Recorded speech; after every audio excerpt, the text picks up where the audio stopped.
tavalyi év a filmipar számára is igencsak nehéz volt. Számtalan sorozat és mozifilm gyártását kellett leállítani, elhalasztani vagy átszervezni. A mozik amúgy is világszerte zárva voltak az év legnagyobb részében, mi pedig a mozivászon helyett kénytelenek voltunk tévén, tableten vagy okostelefonon nézni a kedvenc filmjeinket. A mai videóhoz összegyűjtöttük azokat a filmeket, amelyeket mi legjobban vártunk 2021-ben és 2022-ben. Megtudhatjátok, mik az aktuális megjelenési dátumok, és úgy általában mikor megyünk el már moziba.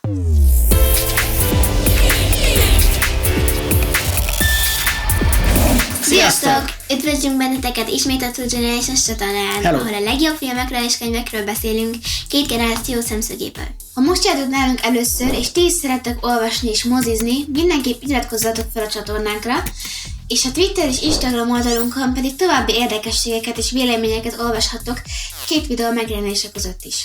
Újdonság a Buy Me a Café oldalunk, ahol a blogunkat találhatjátok, illetve itt támogathattok bennünket, ha segíteni szeretnétek, hogy egyre jobb és jobb videókat készítsünk nektek. Minden link megtalálható az infoboxban. 2020 sok-sok rossz hírét tetézte, amikor egyik nagy filmstúdió a másik után jelentette be, hogy a sorozat és mozi premierjeik hónapokat fognak késni a járvány miatt. Több projektet már többször is elhalasztottak, a dátumok pedig már annyiszor váltakoztak, hogy úgy gondoltuk, itt az ideje az aktuális infókat összegyűjtve összefoglalni, hogy a jelenlegi állás szerint mikor nézhetjük meg azokat a filmeket és sorozatokat, amiket már régóta várunk. Kezdjük két Netflix sorozattal, amelyeket rajongók milliói vártak világszerte. Stranger Things és a Vaják. A Stranger Things 4. évadának forgatását 2020 márciusban állították le a Covid-járvány miatt, és csak szeptember végén tudták folytatni a munkálatokat. Ezért a tervezett 2020 decemberi, 2021 januári megjelenés nem jött össze.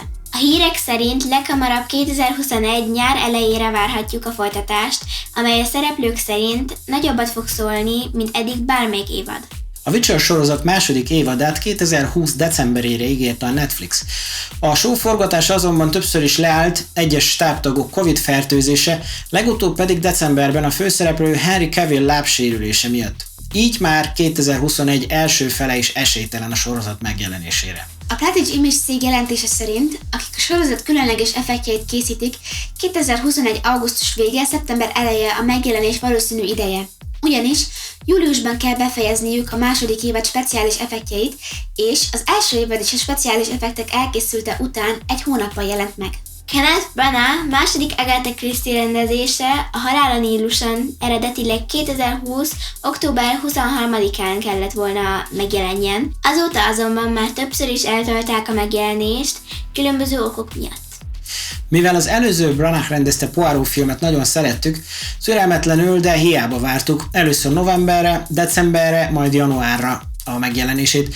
A legutóbbi hírek szerint 2021. szeptember 17-én jelenik meg a film a mozikban. A legendás videójáték, a Tomb Raider 2018-as feldolgozása Alicia Vikander főszereplésével egész jól sikerült, és mivel szinte ugyanannyit hozott, mint a 2001-es változat a nagyszerű Angelina Jolie-val, ennek is készül folytatása. Ezt szívesen meg is néztük volna 2021 márciusában, a forgalmazó MGM azonban még tavaly októberben levette a hivatalos megjelenési dátumot a weboldalról, és egyelőre nincs is új dátum. Az illetékesek szerint nem valószínű, hogy 2022 előtt megnézhetjük Lara Croft legújabb kalandjait. Daniel Craig ötödszörre és egyben utoljára bújt a brit szuperkém James Bond bőrébe, az ősszel megjelenő Nincs idő meghalni van, amely először 2020 áprilisára, majd novemberre, majd 2021 áprilisára volt beígérve. A 250 milliós költségvetésből készült mozi az aktuális hírek szerint idén ősszel jelenik meg, megcélozva az előző Bond filmek bevételeinek magasságát, amely a Spectre esetében 880 millió volt, a Skyfall esetében pedig nem kevesebb, mint 1,1 milliárd dollár. Nem csoda hát, hogy bár a Netflix és az Apple már október óta bőszen licitál a filmre, az MGM egyelőre hajthatatlan. Bond nem eladó. Egyes pletykák szerint legalábbis 600 millió alatt semmiképp. A Marvel fekete özvegye Scarlett Johansson főszereplésével már így is egy évvel a tervezett 2020-as májusi megjelenése után idén májusban kéne megjelenjen. Belső információk szerint azonban reális esély van rá, hogy a Mulan sorsára jutva először a Disney Plus-on jelenik meg fizetős filmként, a mozis megjelenése pedig késhet, vagy akár el is maradhat. És ha már a Marvelnél tartunk, Jared Leto Morbiusa is éppen most a napokban lett ismét fél évvel elhalasztva, így a tervezett márciusi megjelenés helyett csak októberben számíthatunk rá. Benedict Cumberbatch és a Doctor Strange 2 is idén tavasszal kellett volna jöjjön, de először novemberre, majd 2022 márciusának végére halasztották. A Marvel annyira belejött a megjelenési idők tologatásába, hogy nem lenne meglepő, ha a film végül csak 2022 őszén látna napvilágot. Ha már a szuperhősöknél tartunk, beszéljünk egy kicsit Batmanről. Robert Pattinson 2020 májusában jelentette be, hogy a denevérember bőrébe bújik, mégpedig nem egy, hanem 3 film erejéig. Így van, új Batman trilógia veszi kezdetét, amely nem fog közvetlenül kapcsolódni az eddigi Batman filmekhez. Bár az Alkonyat sorozatban híressé vált, kissé törékeny testalkatú Pattinson vegyes lelkesedés közepette kezdte el a Batman munkálatait a kőkemény gothami igazságosztó szerepében. Szerintünk okozhat még meglepetést, ahogy annak idején Heath Ledger is bebizonyította a 2008-as sötét lovag Jokereként, hogy nem szabad valaki túl korán leírni. Emellett a vámpírok és a denevérek nem állnak olyan távol egymástól, nem igaz? A legrosszabb, ami történhet, hogy Batman véletlenül kiszívja valamelyik rossz fiúnak a vérét. A forgatást februárban tervezik befejezni, a jelenlegi állás szerint pedig a megjelenése 2022 márciusára várható.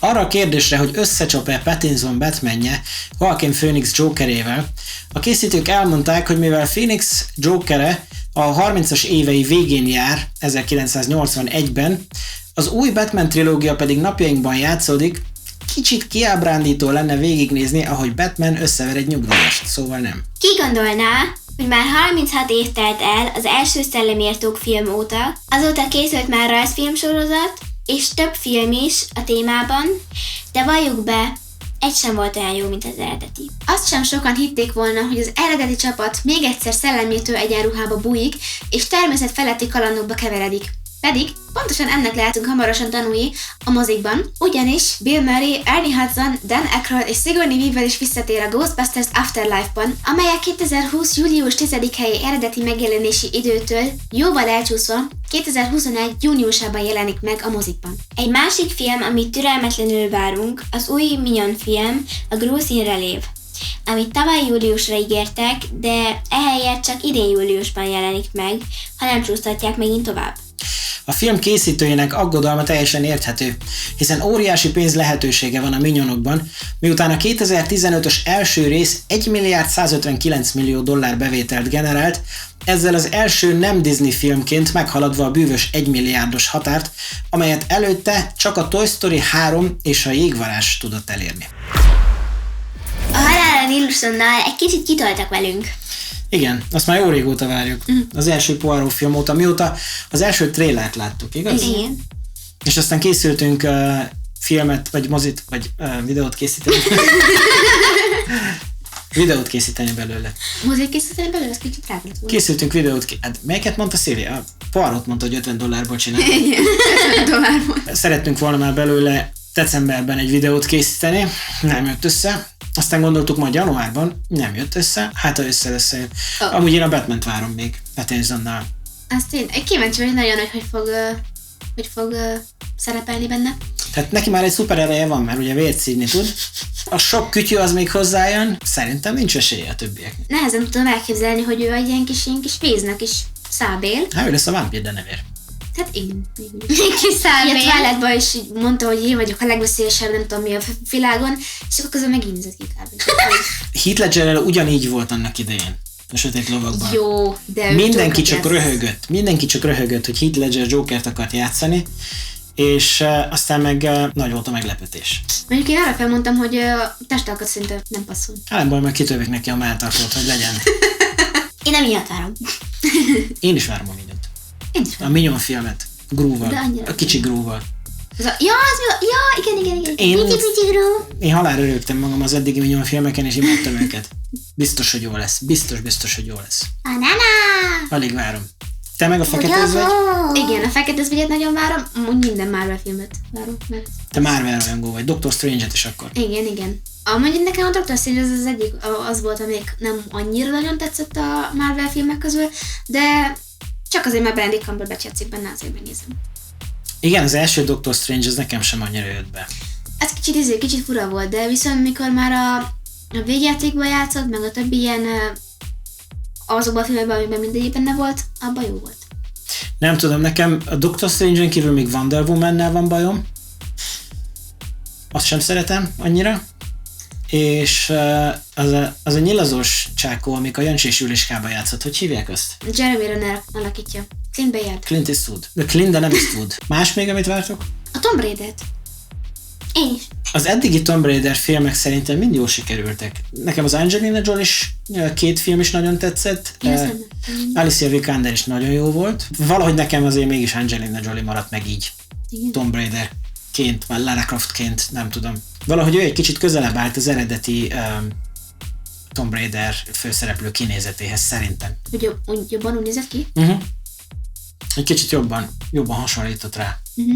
Jobban elkapták. Az Alicia Vikander egy picit más testalkatú, bár az új Tomb Raider játékokban is egy kicsit másképp néz ki Lara Croft, mint a régebbi Lara Croft, szóval. Köszönjük, hogy velünk tartottatok! Ha tetszett a videó, nyomjatok egy lájkot, ha pedig még nem iratkoztatok fel a csatornánkra, most megtehetitek. Az infoboxban megtalálhatok hasznos linkeket, például, hogyha szeretnétek olyan felszerelést, mint amilyen nekünk van, vagy, hogyha szeretnétek Two Generations-es pólókat és bögréket. Ott megtaláljátok. Kövessetek minket Twitteren és Instagramon, és ellátogathattok a blogunkba is, a Buy Me a Cafén, ahol akár támogathattok is minket, ha van kedvetek. Üdv a családnak, legyetek jók, sziasztok! Sziasztok!